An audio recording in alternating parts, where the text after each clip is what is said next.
हिमाचल प्रदेश विधानसभा का शीतकालीन सत्र चल रहा है। सत्र का आज दूसरा दिन है और हमारे साथ भाजपा के विधायक बलवीर वर्मा हैं, जिन्होंने पिछले कल नियम 67 के तहत भ्रष्टाचार पर चर्चा लाई थी, काम रोको प्रस्ताव लाया था। बलवीर वर्मा हमारे साथ हैं। आपसे सीधा सवाल, भ्रष्टाचार को लेकर चर्चा चल रही है। मुख्यमंत्री कह रहे हैं कि ये वो डॉक्यूमेंट हैं जो बीजेपी को और लोगों ने पकड़ाए हैं, विधायकों ने अपना होमवर्क किया नहीं है, न पढ़ के आए हैं। हिमाचल प्रदेश विधानसभा जो पिछले कल से यहाँ तपोवन में शुरू हुई है, उसमें भारतीय जनता पार्टी ने काम रोको प्रस्ताव लाया था नियम 67 के तहत, जिसमें हिमाचल प्रदेश में 2 साल में कांग्रेस सरकार ने क्या क्या भ्रष्टाचार किए हैं वो हमने विधानसभा के अंदर सभी माननीय विधायकों ने लाए हैं और बहुत ही गंभीर कुछ आरोप लगे हैं और जिसकी मैं समझता हूं कि मुख्यमंत्री को भी इंक्वायरी बिठानी चाहिए।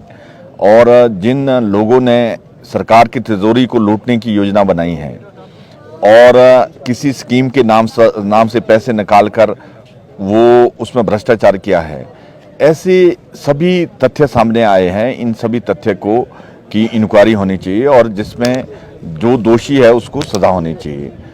और बहुत सारी चीज़ें ऐसी आई है हर विधानसभा में अलग अलग। दिल्ली से जो एसडीआरएफ और एनडीआरएफ का पैसा आया था उसमें बहुत बड़ा गोलमाल हुआ है, जिसमें 1782 करोड़ आया था। उसमें अपने चेहतों को इन्होंने टेंडर दिए हैं, रातों रात टेंडर लगे हैं और दूसरी सुबह अवार्ड हुए हैं और उसमें कोई पारदर्शिता नहीं देखी गई है।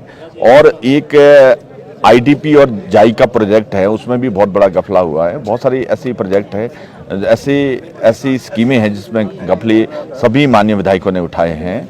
और अब माननीय मुख्यमंत्री महोदय ने रिप्लाई देना है कि क्या वो इंक्वायरियां बैठाएंगे नहीं बैठाएंगे, उसके बाद इसकी पूरी जानकारी बने। आपने आपदा में अफसर की भी बात कही थी, आपने ये भी कहा था भाई भतीजावाद हुआ है, जो लोग पात्र हैं उनको आपदा राहत का जो मुख्यमंत्री ने पैकेज की घोषणा की थी वो पहुंचा नहीं है। मुख्यमंत्री तो आपको भी कह रहे थे कि अगर आपके पास कोई कागज हैं तो मेरे समक्ष रखिए ना, मैं कार्रवाई करूंगा। हमने पिछली विधानसभा में अपने जो रेवेन्यू मिनिस्टर है उनको सब कागज दिए हैं, वो उसकी इंक्वायरी कर रहे हैं, बहुत तथ्य सामने आएंगे। और मैं समझता हूं कि इस जो मुख्यमंत्री महोदय ने 7 लाख की, जिसका कंप्लीट हाउस डैमेज हुआ है, 7 लाख की उसके लिए एक राहत की बात कही थी, उसमें बहुत बड़ा गफला हुआ है। हिमाचल प्रदेश की हर विधानसभा में हुआ है। कांग्रेस पार्टी ने अपने चेहतों को वो पैसे लाने की कोशिश की है, जिसमें चौपाल में भी हुआ है। और मैं समझता हूं कि अगर उसकी प्रॉपर इंक्वायरी होगी, हम अपनी सरकार में पक्का उसकी इंक्वायरी कराएंगे। आप एक पीडब्ल्यूडी विभाग से जुड़ा हुआ मसला उठा रहे थे कि जिस लागत में सड़क बनी है उसको रिपेयर करने का खर्चा उससे ज़्यादा है, क्या मसला है? जिस सड़क को मैंने 1 लाख से बनाया और एमबी में 1 लाख की उसकी एंट्री हुई है, उस सड़क में स्लिप रिमूव के लिए 10 लाख खर्च किए गए। और ये बहुत सारे मसले ऐसे हैं जिसमें बहुत ज़्यादा भ्रष्टाचार हो रहा है। इसमें कांग्रेस के नेता, जो स्थानीय नेता हैं, सब मिले हुए हैं और सरकार की तिजोरी को लूटने की योजना बना रहे हैं। वो कौन से नेता हैं? भाजपा नेताओं का नाम लेने से बचती क्यों है? हम सदन की कार्रवाई भी देख रहे थे, इशारों में बात की जा रही थी, ये नेता वो नेता। आखिर विपक्ष नाम लेने से क्यों बच रहा है? अगर कोई करीबी नेता है तो आपको तो नाम लेना चाहिए। आने वाले समय में इसकी पूरी इंक्वायरी हो रही है, आने वाले समय में सब कुछ जनता के सामने आएगा। मुख्यमंत्री एक और विषय कह रहे थे, मुख्यमंत्री कह रहे थे भाजपा भ्रष्टाचार की बात कर रही है, परंतु भ्रष्टाचार को लेकर जो जन आक्रोश रैली धर्मशाला में हो रही है उसका नेतृत्व वो नेता कर रहा है जिसको विधानसभा अध्यक्ष पद से हटाया गया, पीपी किट घोटाले में वो संलिप्त था। यानी कि मुख्यमंत्री ये भी कह रहे थे कि जो भ्रष्टाचार कर रहे हैं वही आज की डेट में आंदोलन कर रहे हैं कि भ्रष्टाचार रुकना चाहिए।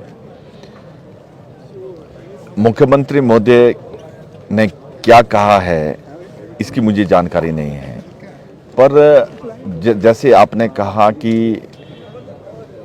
पीपी घोटाला जो हुआ था उसमें कोई भी तुरंत इंक्वायरी बिठाई गई थी, उसमें कोई भी इंक्वायरी में ऐसा सामने नहीं आया कि जिसमें कोई भारतीय जनता पार्टी का कोई नेता उसमें मिला हो। और ये सारी बातें राजनीतिक दृष्टि से है। एक दूसरे पर कीचड़ उछालना ये तो बहुत आसान बात है। अगर कोई आदमी सार्वजनिक स्थान पर कोई बात इस तरह से करता है तो वो आदमी फिर देश के अंदर बहुत कानून व्यवस्था है, उस व्यवस्था के तहत उनके अगेंस्ट भी कार्रवाई हो सकती है। और ये सिर्फ विधानसभा के अंदर जो आरोप प्रतिरोप चले हैं, सार्वजनिक स्थान में ये जब आएंगे फिर उसके बाद सच्चाई जनता को भी पता लगेगी और नेताओं ने जिन्हें गलत किया है वो भी उसमें पकड़े जाएंगे। एक कथित जंगली मुर्गे का प्रकरण प्रदेश में हुआ था। आज भाजपा ने विरोध प्रदर्शन इसलिए जताया है कि कुछ पत्रकारों के ऊपर एफआईआर दर्ज की गई है, परंतु मुख्यमंत्री सदन में अंदर जानकारी दे रहे थे कि मेरी जानकारी में ऐसा कोई विषय नहीं है, सरकार ने किसी के ऊपर कोई एफआईआर नहीं कराई है। मैं इस पर आपकी प्रतिक्रिया चाहूँगा। हाँ, मुझे बड़ी हैरानी हुई कि जब मैंने सुना कि इस विधानसभा के अंदर मुख्यमंत्री महोदय ने कहा कि कोई एफआईआर नहीं हुई है। फिर मैं सदन में उठा, मैंने कहा कि कोपी थाने में एफआईआर हुई है, प्रेस रिपोर्टर है उसमें 4-5 और हमारे माननीय विधायक भी है उसमें, और ये गलत बात है कि ये एफआईआर गलत तरीके से हुई है, ये नहीं होनी चाहिए थी। जनता की और जो ये बात उठी है ये कोई बाहर से नहीं उठी है, उसी जगह से जहाँ ये वीडियो वायरल हुआ है वहीं ये सारी बातें हो रही थी। कोई बाहर से किसी ने कोई मनगढ़ंत बात नहीं बनाई है। और जो मेन्यू बना था माननीय मुख्यमंत्री महोदय को, वो अधिकारियों ने बनाया था, वो वायरल हुआ है। वो कोई दोनों चीज़ें झूठी नहीं है। और इस तरह से बातें अगर कोई बाहर निकलती है तो ये तो उल्टा हो रहा है कि जिस तरह से उनके अगेंस्ट कार्रवाई होनी चाहिए थी, ये उल्टी एफआईआर कर रहे हैं। मुख्यमंत्री ने जिस तरह से सदन में ये कहा कि सरकार ने एफआईआर करवाई नहीं है, मुझे ना इस बात की जानकारी है, इस मुख्यमंत्री के कथन को आप किस तरह से देखते हैं? मुझे हैरानी है कि अधिकारियों ने इतना बड़ा स्टेप लिया है और माननीय मुख्यमंत्री महोदय को ये जानकारी नहीं है। इनको तो समोसे की जानकारी भी नहीं थी कि समोसे की डीजी ने इंक्वायरी भी बिठा दी है। ये अब ऑफिसर इनसे सारा ये बातें करते नहीं, या ऑफिसर पर कंट्रोल नहीं है। और जिस तरह से आज हिमाचल प्रदेश के ऑफिसर बेलगाम हुए हैं। क्या आप कहीं ये तो नहीं कहना चाह रहे थे कि मुख्यमंत्री का सरकार पर ही नियंत्रण नहीं है, ना अधिकारियों पर? अधिकारियों पर बिल्कुल नियंत्रण नहीं है और ना सरकार पर नियंत्रण है, ना मंत्री। सारे आपने देखा होगा, कोई मंत्री ऐसे लगता है कि मुख्यमंत्री महोदय से सारे रूठे हुए हैं। इनकी आपसी लड़ाई बहुत चली हुई है और हिमाचल प्रदेश की जनता इसको झेल रही है। और इस लड़ाई में जैसे मैं देख रहा हूँ कि हिमाचल प्रदेश की जनता 2 साल से बहुत तकलीफ में है। इतनी तकलीफ में है कि आप सोच नहीं सकते हैं।